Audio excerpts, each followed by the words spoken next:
ان الله لا يخفى عليه شيء في الارض الله باندې نه پټیږي په مځکه کې ولا في السماء شيء په الله نه پټیږي په مځکه کې او نه په اسمان کې هیڅ شی یعنی د الله دومره لویه بادشاهي ده ته به فکر کوي چې الله باندې به یو شی پټ وي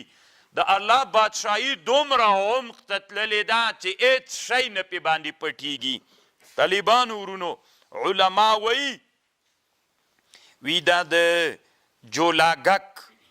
د تارکیخی دا یو تار چې ده دا 4,000 تاره ده د تارکیخی او د عنکبوتو د جولاګکې دا یو تار څه ده چې د خولې نه راوځي دا 4,000 تاره ده بیخي ډېره غټه خبر ده نه 4,000 تارې دا یو تار ده د جولاګکې علما وی که چیرته د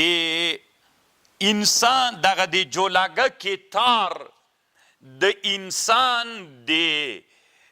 ویښتو د تار قدر ته سي په میلیونونو تارونه ترېنه جوړیږي ته فکر وکه اوس دا د نن عصر د میکروسکوپ دنیا وایي علما حیران دی ته دي چې کله دا تارکیخه تار له خولې نه راباسي دا تار کې څومره ډېر سوري دي په دې خولې کې چې یو تار 4,000 تار ده 4,000 تاره ده خو دا یو تار په 4 برخو مشتمل ده زر دا ده زر دا ده زر دا ده زر دا ده نو ته اوس ماته ووایه ان الله لا یخفا الله باندې نه پټیږي شیء فی الارض ولا فی السماء نه په مځکه او نه په اسمان کې طالبانو علما وی د نن عصر علما چې د میکروسکوپ زمانه ده وی که د ستنې په سر کې یو څاڅکی راواخلي او دا څاڅکی میکروسکوپ ته کیږدي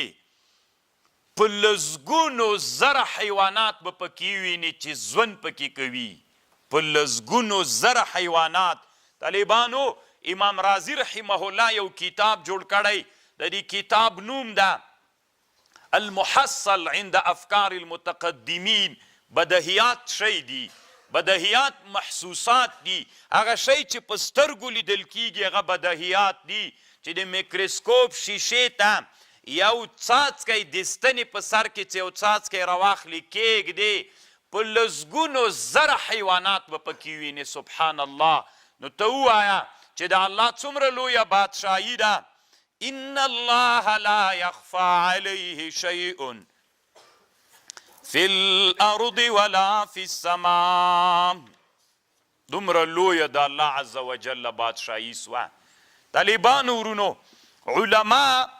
یو قاعده ذکر کوي کله چې ته مځکه کې جای غوچ کې په مځکه کې چې یو شی غوچ کې جای غوچ کې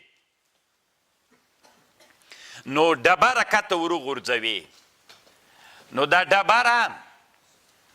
دا کوم مزل چې کوي چې کته روانه ده دا مزل دا په یو قاعده او قانون باندې کوي بې قانونه نه وي روانه ځان ته یو قانون لري مثلا په اوله ثانیه کې تا چې کله یوه ډبره څا ته وغورځوله په اوله ثانیه کې 14 فوټه مزل کوي طالبانو دې ته فوټ وایي 12 انچه نو په اول فوټ کې څومره مزل کوي یو طالب چې په موبایل کلکولیټر لږ ډېر ماهري راوی باسي طالبانو په اوله ثانیه کې څومره مزل کوي 14 فوټه او په دویمه ثانیه کې همداسې په درېیمه کې په اوله ثانیه کې طالبانو هغه مزل یې وکړه څه ورته وایي 14 په دویمه ثانیه کې دومره مزل کوي لکه یو سړی چې دا 14 په 3 کې ضرب کې شپاړس چې په دریو کې ضرب کې څومره کیږي حاصل 48 په دویمه ثانیه کې طالبانو 48 فوټه مزل کوي او په دریمه ثانیه کې طالبانو ورونو په دریمه ثانیه کې چې دا 14 په 5 کې ضرب کې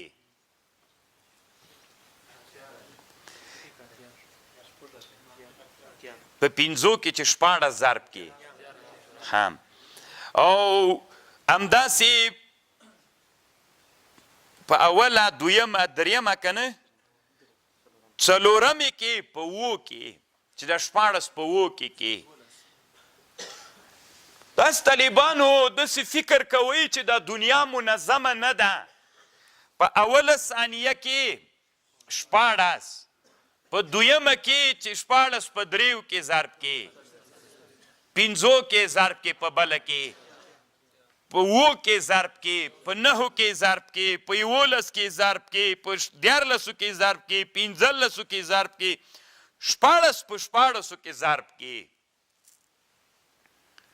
دا طالبانو هره ثانیه کې ګوره د مخکینۍ ثانیې نه 2 چنده حرکت ډیریږي 256 تاسې فکر ته پام ده طالبانو ورونو یعنې دا نظام د تګ دومره منظم نظام ده دا قاعده زده کوي که بالفرض کله مو چېرته لاړئ د غجي عمق مو معلومه چې څومره عمق ده نو ډبره داسې ورته ونیسه ثانیې ته وګوره د ساعت دغه قسم ساعت ته وګوره نو چې کله روانه سوله 1 ثانیه 2 ثانیې 3 ثانیې څلورمه ثانیه کې په مځکه ولګېدله تا ته د دې بعد معلوموي چې څومره بعد ده دا یوه ښه قاعده ده د سره زده یې کوي نو طالبانو الله عز وجل وایي لا یخفى علیه شیء فی الارض ولا فی السماء په الله هیڅ شی نه پټیږي نه په مځکه او نه په اسمان کې دا ټوله دنیا یو نظام ده یو ترتیب ده پرون مې د فیثاغورس خبر درته وکړله فیثاغورس وایي دا دنیا ټول اعداد او نسبتونه ده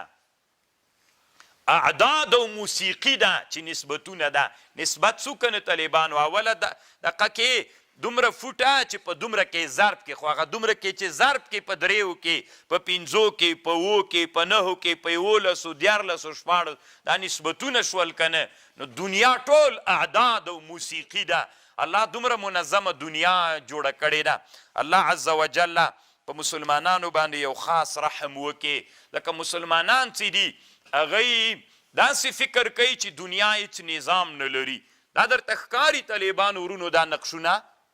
ګلان دي ګورئ 6 ګله دي 1 2 3 4 5 6